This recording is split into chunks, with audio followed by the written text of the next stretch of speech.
Piensa en paz. Reflexiones en torno del informe nacional Basta Ya, Colombia, Memorias de Guerra y Dignidad. Hablar de la memoria lo que intenta es buscar las narraciones del dolor, contar las narraciones desde el sentimiento de los que sufrieron estos hechos, para que en un futuro, cuando probablemente podamos llegar a una cesación final del conflicto, podamos establecer comisiones de la verdad que puedan identificar a profundidad los hechos que lleven a justicia y reparación. La paz no es una cuestión que se soluciona entre dos partes involucradas, el Estado por un lado y los grupos al margen de la ley o alzados en armas por el otro, sino que realmente se está pensando la construcción de paz no como si ese fuera el escenario de llegada, sino que realmente ese es el escenario de partida. Ha habido siempre una política clara del Estado colombiano y de varios gobiernos de reconocer por un lado que hay un conflicto armado, de desconocerlo en otras instancias. Por ejemplo, en la época de Álvaro Uribe,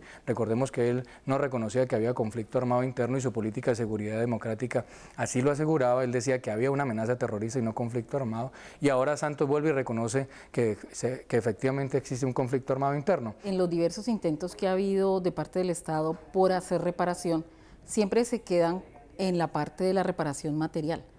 Hubiera sido muy complicado, digamos, concluir las formas de reparación mucho más amplias, abarcando, por ejemplo, el daño psicológico, el daño social. ¿La pobreza pesca en el río revuelto de la reparación, sí o no? Sí. Las víctimas, con un sentido de reconocimiento como tal, no solamente son capaces de entender su situación, sino a veces de comprender el conflicto, también de perdonar y de reconstruir el tejido social. Y eso sí es un punto pues muy importante hacia adelante. Y esas pedagogías que los medios de comunicación llaman marchas, que en ese caso pueden ser, por ejemplo, enormes asambleas multitudinarias de 11, 15, 18 mil indígenas discutiendo su futuro, pues llama la atención del Estado, que generalmente las califica digamos, de subversión, o las califica de estados de caos, y pues respondes agresivamente a peticiones donde podrían hacerse de otra manera, es decir, dialogando, que es lo que las comunidades insisten permanentemente en que se acuda al diálogo. Las mujeres en un momento dado sufren por partida doble. Primero porque tienen que ver en un momento dado cómo asesinan o mutilan a sus esposos o hijos o hermanos, y después tienen que cargar con el peso de los hogares, tienen que convertirse en cabezas de hogar,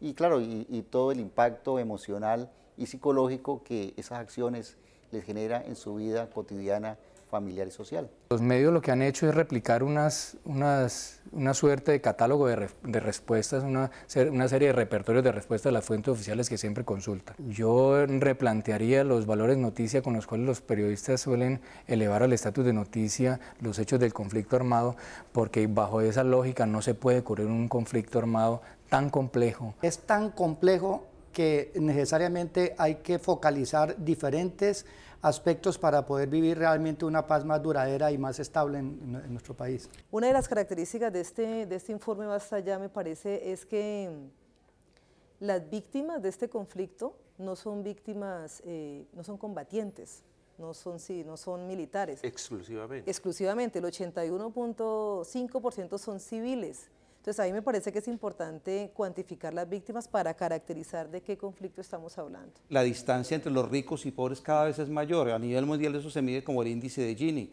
Y en Colombia la distancia entre los muy ricos y muy pobres es es de las más grandes a nivel mundial, la tercera más alta a nivel mundial. Y eso también es determinante de violencia y es determinante también de conflicto. En Colombia hemos cometido un error tremendo al hacer una fractura del conflicto rural y del conflicto urbano, ¿cierto? Eso genera, digámoslo así, repercusiones tremendas para su proceso de resolución. El papel del Estado en esta parte es doble, porque por un lado tiene el deber de ser garante de esos derechos, de esos principios, y que su accionar no infrinja estas normas. Asunto que pues los 50 años de guerra que llevamos han mostrado que el Estado ha sido incapaz de aprenderlos o de neutralizarlos. La construcción del Estado-Nación en Colombia durante el 19 y parte del 20 nos ha mostrado un Estado extremadamente débil. Y en ese sentido, un Estado débil genera una sociedad civil débil.